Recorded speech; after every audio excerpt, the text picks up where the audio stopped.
piloto ng FX.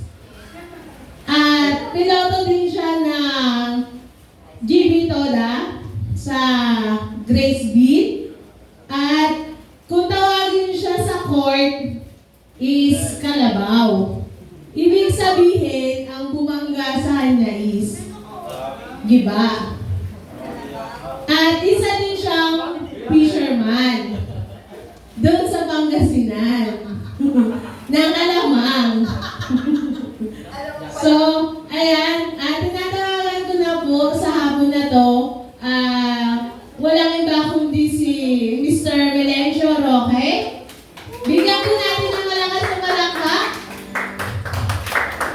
Sino po may alam ng one way na song?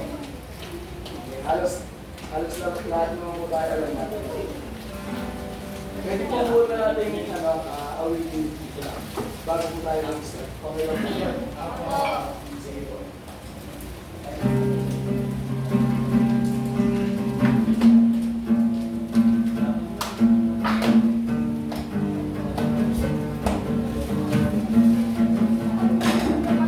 Stanza po.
alam naman po natin na si Lord lang po yung daan para sa ating kaligtasan.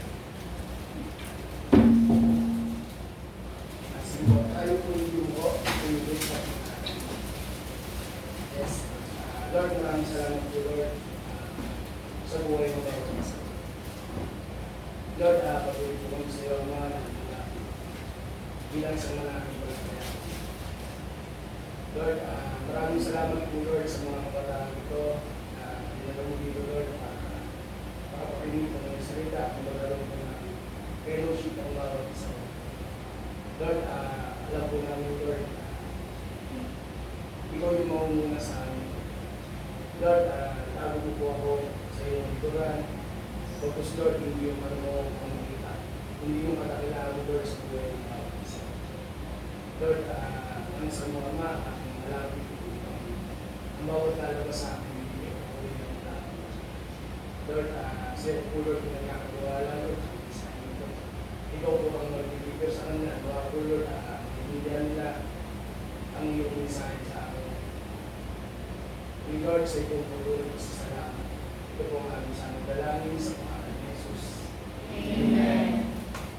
Makibukas po tayo sa Matthew 5, verse 3.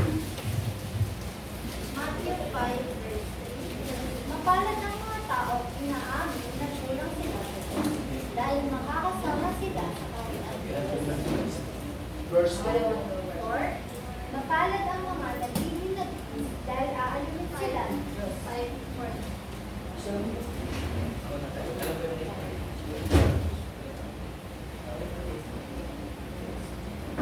Ito pong verse po na to sa Matthew chapter 5.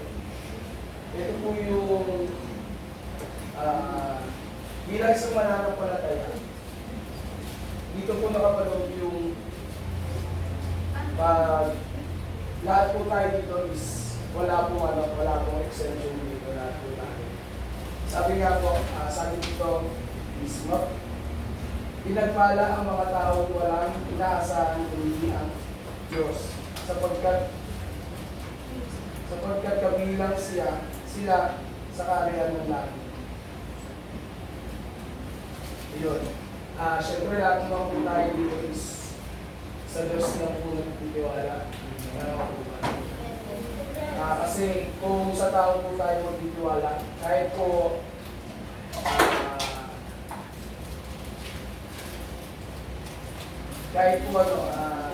kaibigan natin is maaaring magpapagod. Kahit po magulang natin is maaaring magpapagod. Pero ang Diyos po natin ay hindi nagkakamali. Itutuloy tayo sa mga bagay na nagagawa natin hindi tama.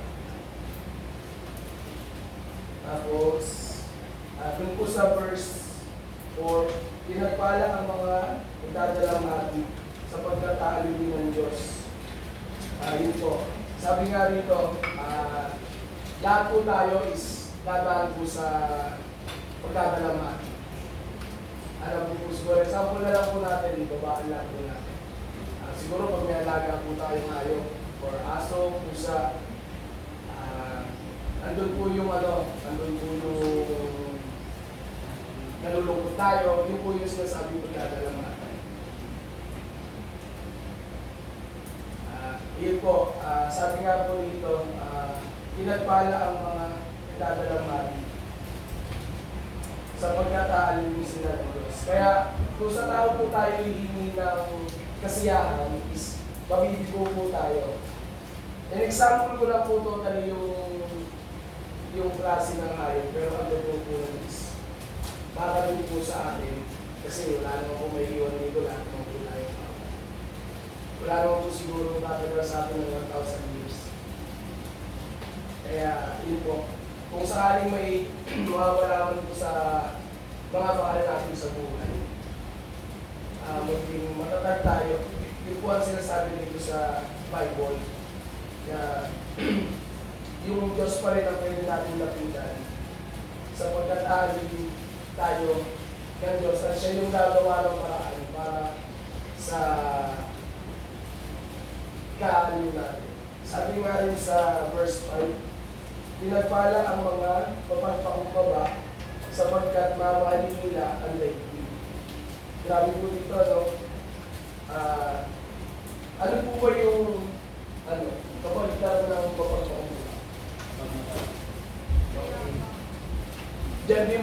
pumapasok yung kain na tinatawag. So, ibig sabihin, napakalaki ng magiging makukuha mo. Kasi, sapagkat mamanahin nila ang daigdig.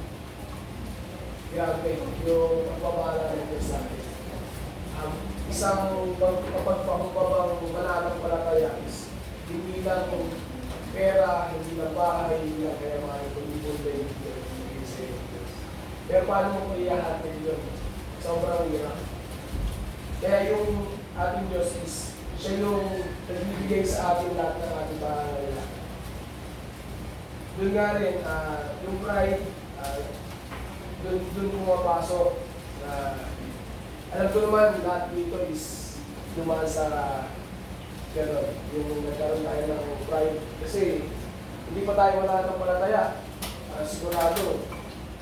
Ayaw ko usapin yan, galit-galit. Lahat ko siguro dumaan yun. Nadaanan na po ba yan? Hindi pa. At para sa inyo, ano po ba ang pride?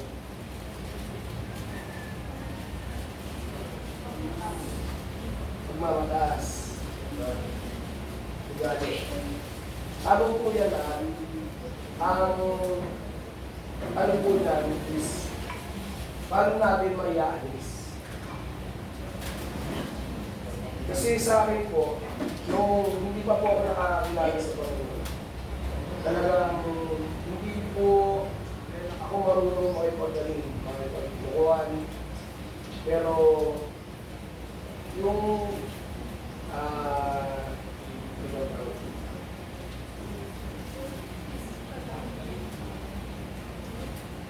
yung konting mali ko lang na mali is gusto ko ano na agad iwan na, pagbaan na ganun ang ano ko dati. Pero napakabuti po ng Diyos sa buhay ko kasi siya po yung patuloy na nagbabago sa akin hanggang ngayon sa mga attitude na kung anong meron po. Yun po. Pakibasa rin po dun sa sa 6.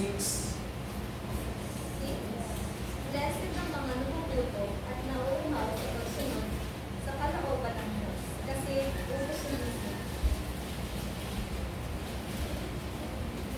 Sabi po sa akin, sa version po na itong Bible po na hawak ko is, pinagpala ang mga may patuloy ang aking nasumunod sa kalooban ng Diyos, sapagkat sila'y bibigyan ng kasiyahan ng Diyos. Yun nga po,